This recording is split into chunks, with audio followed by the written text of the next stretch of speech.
governo Lula aumenta o limite de cachês de artistas na... Lá vem confusão. Lei Rouanet. Bom dia, Mônica. Rouanet. Bom dia, Mônica. É isso, bom dia a todos. Pois é, gente, a grande novidade nos próximos dias na área da cultura vai ser o lançamento das novas regras que vão balizar a aplicação dos recursos pela Lei Rouanet. Algumas regras a gente adiantou ontem na Folha, outras estão surgindo e vamos adiantando aqui também. Vamos falar no geral, né, ô Megali, o principal aqui, o cachê dos artistas, por exemplo, não vai ter mais um teto de R$3 mil por apresentação, né, que foi um limite colocado pelo ex-presidente Jair Bolsonaro. Esse teto vai subir, Megali, para R$25 mil. Isso não significa que todo mundo vai receber R$25 mil. A gente sabe que, como em toda profissão, você tem a pessoa que ganha 1.000, que está começando, a pessoa que ganha 2 mil, 3 mil, 4 mil, 10 mil, até 25 mil, as maiores estrelas, né? Isso, então, significa que quando um artista com um cachê maior no mercado participar de um projeto, ele vai poder receber essa quantia, né? Até essa quantia.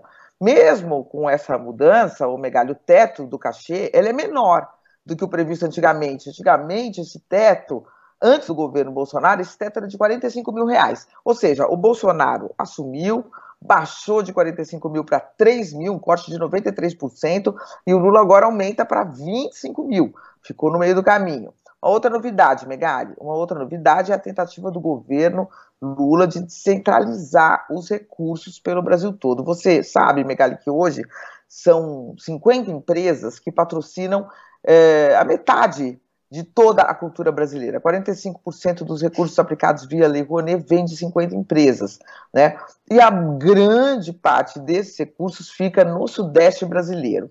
Então, por meio de editais públicos, por meio de estatais, o governo pretende descentralizar esses investimentos, e isso vai estar nas novas regras que eles vão divulgar, né, até a próxima semana no máximo. Para que a lei não apenas financie teatros, shows musicais, eventos culturais no Sudeste brasileiro, para que ela também ajude aquele artista talentoso, né, Megali, que está longe dos grandes centros, que está começando, que precisa mais que todos desses incentivos. Foi para esses artistas, aliás, né, que a lei foi criada. Mas, aos poucos, essa lei foi se transformando no principal mecanismo de investimento na cultura como um todo. Então, são raros hoje, eu já entrevistei vários artistas sobre isso, me recordo bem de uma entrevista que eu fiz com o Juca de Oliveira, ele falando sobre isso, né? Quer dizer, como toda a cultura passou um pouco a depender da Lei Rouanet ao longo dos anos. Então, são muito raros hoje, mesmo, artistas, produtores, que não precisam lançar mão dessa lei, desse mecanismo para colocar o seu trabalho em pé, até mesmo porque as próprias empresas que investem em cultura, patrocinam a cultura, só querem investir por meio desse mecanismo, o que é até meio óbvio, né, Megali, porque o dinheiro investido pode ser abatido depois, parcialmente ou totalmente, do imposto de renda. Então, se eu tenho esse mecanismo, eu tenho uma pequena empresa, uma grande empresa, eu tenho esse mecanismo, eu vou por esse mecanismo, né? Mas haverá agora essa tentativa, Megali, de descentralizar esses recursos, via editais públicos, via estatais, para que os recursos possam irrigar aí a cultura por todo o Brasil e não apenas nos grandes centros, né? Para que, enfim, para que tenha um estímulo para a cultura que a gente, como sabe, emprega também bastante gente, né? Não é apenas cultura, é economia também, né, Megali? A Lei Rouanet é um ótimo instrumento. Excelente instrumento de fomento de cultura. Quem diz que ela é um instrumento de mamação de teta de governo, simplesmente tá jogando o jogo do malandro, que não é verdade. Agora, como qualquer instrumento, ela pode ser bem ou mal usada, né? Quem tem uma faca na mão pode fazer uma refeição deliciosa ou pode matar uma pessoa. A Lei Rouanet foi mal utilizada no passado recente, e veja, não é fácil você utilizar esse instrumento, né? A empresa vai lá liberar recursos por meio da Lei Rouanet.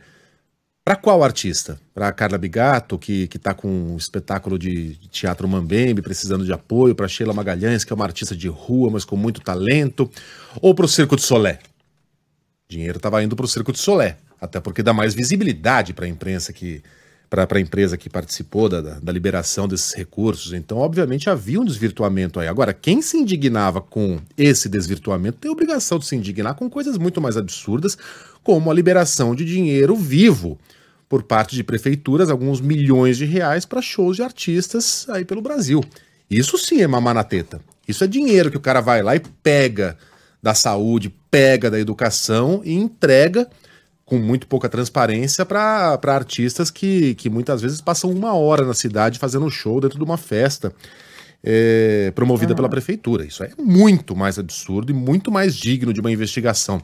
A Lei Rouanet, com fiscalização, com responsabilidade, é um instrumento em que todo mundo ganha, né? A empresa que consegue abater essa grana dos impostos, o governo que fomenta a cultura e principalmente o pequeno artista que precisa desse fomento.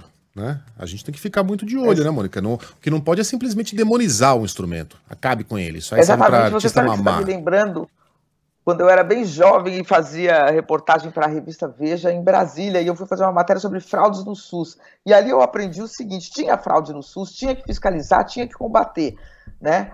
Só que a fraude no SUS, ela pegava 1, 2, 3% dos procedimentos do SUS, e o SUS era um gigante, né?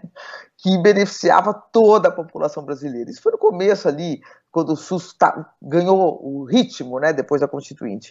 Então é isso, quer dizer, você tem que fiscalizar, mas não pode matar um instrumento que tem uma enorme utilidade. Você está certíssimo, Megali.